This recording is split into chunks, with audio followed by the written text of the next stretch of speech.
आ जाता है। जैसे ही वह सूटकेस खोलकर देखता है, उसमें ढेर सारे पैसे होते हैं। जमींदार यह देखकर बहुत खुश हो जाता है। मुझे तो कुछ समझ में नहीं आ रहा बेटी, अब हमारा गुजारा कैसे होगा। हम तो पूरी तरह से राजेश के भरोसे पर थे, लेकिन पता नहीं ईश्वर ये कैसी परीक्षा ले रहा है। राजेश ही तो हमारा सहारा था, भगवान ने उसे भी हमसे छीन लिया। भगवान इतने कठोर दिल कैसे हो सकते हैं। कभी कभी लगता है कि भगवान है ही नहीं, अगर होते तो हमारे साथ इतना सब नहीं होता। जबकि हमने कभी किसी का बुरा भी नहीं चाहा। पिताजी, आप चिंता मत कीजिए, मैं भी आपका काम में आपका हाथ बटाऊंगी। हम कुछ ना कुछ करके जमींदार का कर्ज लौटा ही देंगे। आप फिक्र मत कीजिए, नहीं तो आपकी तबीयत और भी खराब हो जाएगी। मीरा दूसरों के घर में काम करने और खाना बनाने का काम करने लगती है। इसी तरह से कुछ दिन बीत जाते हैं।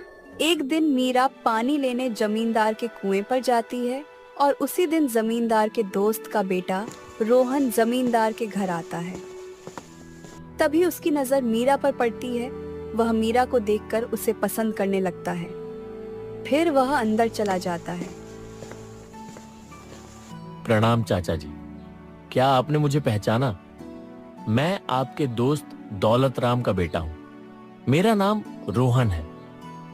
अरे बेटा रोहन, तुम कितने बड़े हो गए हो। तुम्हें जब पिछली बार देखा था तब तुम बहुत छोटे थे, इसलिए तुम्हें पहचान नहीं पाया। बोलो बेटा, कैसे आना हुआ?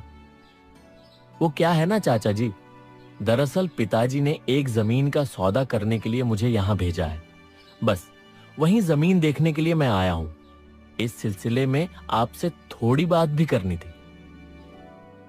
अच्छा, तो तुमने अब अपने पिताजी का कारोबार भी संभालना शुरू कर लिया है।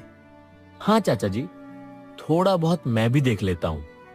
अब पिताजी की उम्र के कारण उनसे ज्यादा काम नहीं हो पाता है, इसलिए अब मुझे ही करना पड़ता है। ये तो बहुत अच्छी बात है बेटा। आपसे एक बात पूछनी थी चाचा जी।